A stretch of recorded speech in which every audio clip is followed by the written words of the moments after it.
The importance of method in my teaching practice. So, I define method as a way we do things in order to solve problems.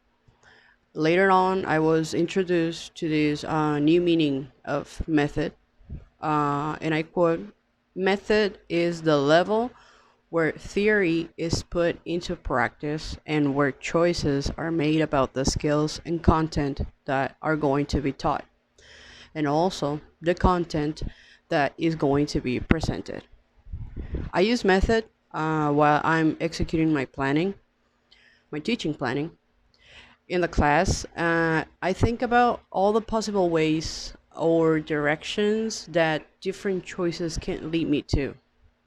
I teach in secondary school, secondary level, and sometimes it's hard to do all the things that I want because students in this level are not as quite as participative as in other levels, and I have to encourage them to participate in the class. Otherwise, they will not completely understand um, what the class was about. So, for me, the importance of using method in the classroom is that I can see if all the things that I did right in my teaching planning are actually going to work when I take them into the classroom.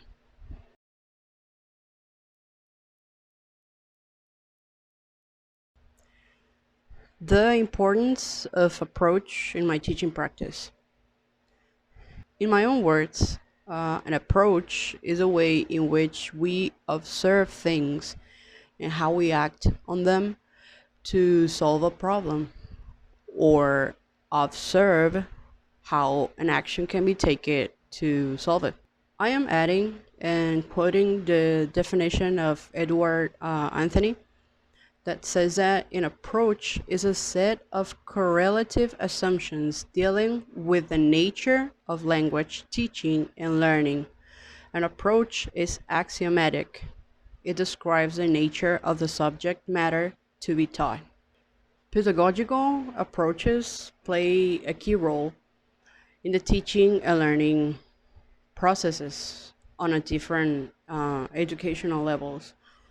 Basically, they are systems and philosophies which academic practices and tests are approached in order to optimize them and increase their scope.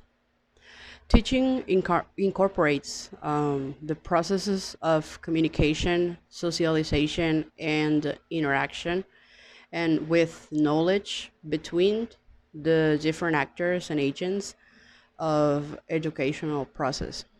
Working with approaches in secondary level has helped me to develop all kinds of skills and also to solve problematics in and outside the classroom.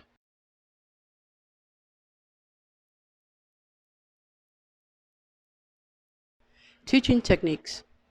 The procedures we engage to accomplish good results and objectives in our classroom is, for me, a technique. It is some sort of detailed list of rules that we applied as a guideline for any teaching activity in our classes.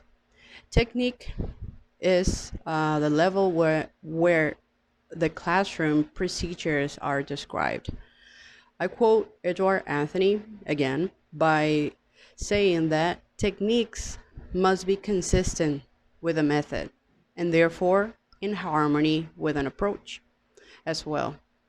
Searching specifically for teaching techniques or strategies, I found some that I apply in my classroom, and these are visualization.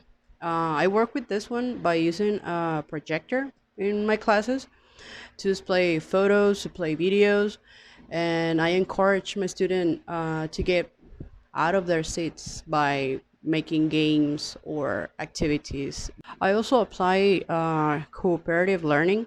This one works by encouraging students of mixed abilities to work together by promoting working in a small groups or whole class activities. Through verbally expressing their ideas and responding to other students will develop self-confidence, which is very important, as well as enhance their communication. I also use differentiation because differentiate teaching by allocating tasks based on students' abilities to ensure no one gets left behind.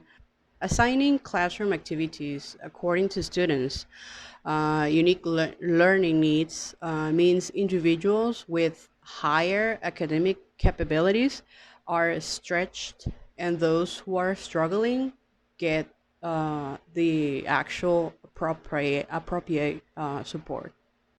Well, the last one that I do use is technology in the classroom. Technology, well, we know that now is really important, and we have this situation when we were forced to learn how to work with social media, with a lot of apps and programs that we were not used to, but now we have to because we had to find a way to teach our students in this really difficult situation.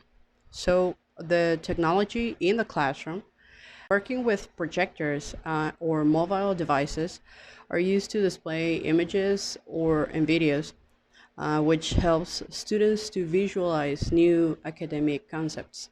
Learning can become more interactive when technology is used. Students can physically engage during lessons as well as instantly research their ideas, which develops autonomy.